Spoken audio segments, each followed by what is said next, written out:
So the other day I was getting some castor oil and putting it on, like, you know, my brows, my eyelashes, my life. I was looking at my castor oil and I was like, oh, you know, great. It's eco-friendly, it's cruelty-free. Recommended in the Edgar Cayce Readings. What does that even mean? What is an Edgar Cayce reading? It says it on here. I don't know if all castor oils say this.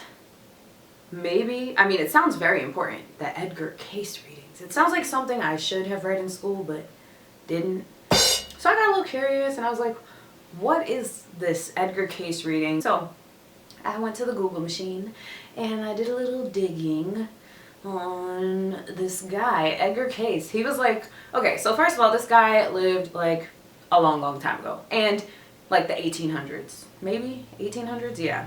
I think it was the 1800s. I'm looking at the bottle like it's going to tell me the answer.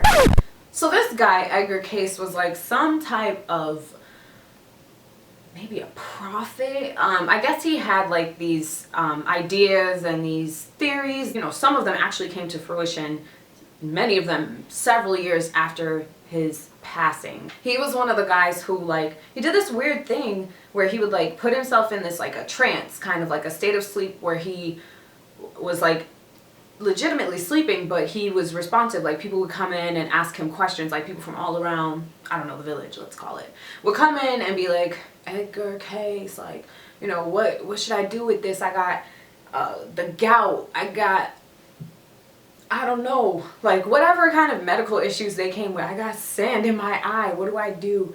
This guy would come up with these like readings in this trance state of meditation slash sleep slash psychic. So he was really looked at as kind of a prophet by a lot of people, because I guess the advice that he would give in that sleep meditation phase was actually beneficial to people. And the weird thing about it is, when he would wake up from his sleep, he wouldn't remember any of that. He wouldn't remember answering questions or giving people recommendations or giving people advice or telling people anything. So it's kind of strange. I mean, he said he didn't remember it, but this guy is interesting. So I was trying to figure out, like, what's the deal with castor oil? Like, what did this guy see about castor oil? But he basically touted castor oil as like the fix for any and everything. Castor, it comes from the castor bean. There's a lot of misconception about castor oil. Castor oil is from the pressing of the bean. There's also a byproduct of making castor oil called ricin, which is lethal, but there is no ricin in castor oil. There's ricin in castor beans, but when they're pressing the oil out, that's a byproduct, and they don't put that in castor oil. So if anyone has, you know, if you've been reading or if you're hearing things about ricin and castor oil and you shouldn't use castor oil, those are not truthful. The castor plant is also called the Palma Christi.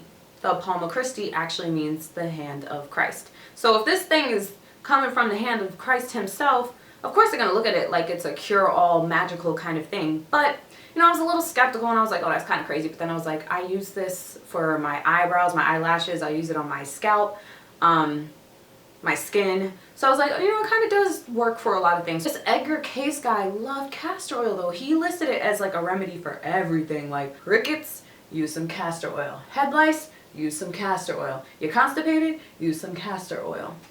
Everything. He has this whole book, like his readings, things that he predicts are like helpful, useful things that we should be, you know, using to help make ourselves healthy. In the Edgar Cayce readings, he mentions that castor oil can be used for constipation, your scalp to promote hair growth. Oh, okay. I'm going to explain why a little bit for each of these, okay? So it can be used for constipation. I guess you take it orally, and it helps with your digestive and moving things along. I've never ingested castor oil and I don't plan to, so I can't personally attest to that, but it's supposed to be good for constipation. It's also said to help promote hair growth when used on your scalp. Basically, castor oil has really good fatty acids, which are supposed to help promote and stimulate hair growth. It can also be used to remove dandruff. Similar to coconut oil, it has antibacterial properties as well. It can also condition your hair. I wouldn't necessarily just plop this on my hair by itself. I would mix it in with like favorite conditioner, It's also a moisturizer, so you can actually mix castor oil with cheap soap. If you buy in bulk, get those big things of soap. You can also use castor oil for your skin. It is super, super hydrating, but be warned, it's very thick. Coconut oil is probably better for like daily use on your skin, but if you have really, really dry areas or areas that need attention overnight, you can use castor oil for them. And if you have scars, it can also help out with that. But me personally, I use castor oil on my eyelashes and my eyebrows, and also on my hair. I actually use that on my edges today because I do not have any more edge control. So that's how I use castor oil, and those are some of the ways that Edgar Cayce would have wanted us to use castor oil. Now you know what the Cayce readings are.